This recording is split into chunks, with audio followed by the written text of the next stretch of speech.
SCP TSP ಇದು act ಇಡೀ ದೇಶದಲ್ಲಿ ನಮ್ದು ಎರಡನೇದು.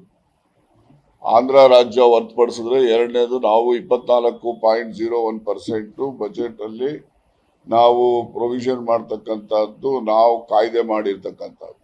ಬಿಡಿ, ಯಾವುದೇ ರಾಜ್ಯದಲ್ಲಿ ಯಾವುದೇ, ನಾನು ಪಕ್ಷದ ಆಧಾರದ ಮೇಲೆ ಹೇಳಲಿಕ್ಕೆ ಹೋಗೋದಿಲ್ಲ, ಯಾವುದೇ ರಾಜ್ಯದಲ್ಲಿ ಯಾವುದೇ ಪಕ್ಷ ಇರ್ಬೋದು, ಏನೇ ಇರ್ಬೋದು, ನಾವು ಇಡೀ ದೇಶದಲ್ಲಿ ಎರಡನೇವರು SCP TSP ಕಾಯ್ದೆ ಮಾಡಿರ್ತಕ್ಕಂಥದ್ದು.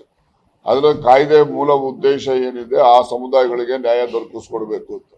ಆ ಸಮುದಾಯಗಳಿಗೆ ನ್ಯಾಯ ದೊರಕಿಸ್ಕೊಡ್ತಕ್ಕಂಥ ಸಂದರ್ಭದಲ್ಲಿ ಏನು ಹಣವನ್ನು ಅಲೋಕೇಶನ್ ಮಾಡಿರ್ತೇವೆ, ಆ ಹಣ ಅಲೋಕೇಶನ್ ಮಾಡಿರ್ತಕ್ಕಂಥದ್ದನ್ನ ಯಾವುದೇ ಕಾರಣಕ್ಕೆ ಲ್ಯಾಪ್ಸು ಆಗೋದಿಲ್ಲ, ಬೇರೆದಕ್ಕೆ ಉಪಯೋಗ ಮಾಡೋಂಗೂ ಇಲ್ಲ.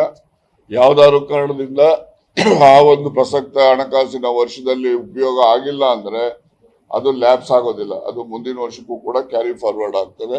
ಅದರಲ್ಲಿ ಏನಾದ್ರು ಲೋಪ ಮಾಡಿದ್ರೆ ಅಧಿಕಾರಿಗಳ ಮೇಲೆ ಕೂಡ ಶಿಸ್ತಿನ ಕ್ರಮ ತೆಗೆದುಕೊಳ್ಳೋದಕ್ಕೂ ಆ ಕಾಯ್ದೆನಲ್ಲಿ ಅವಕಾಶ ಇದೆ.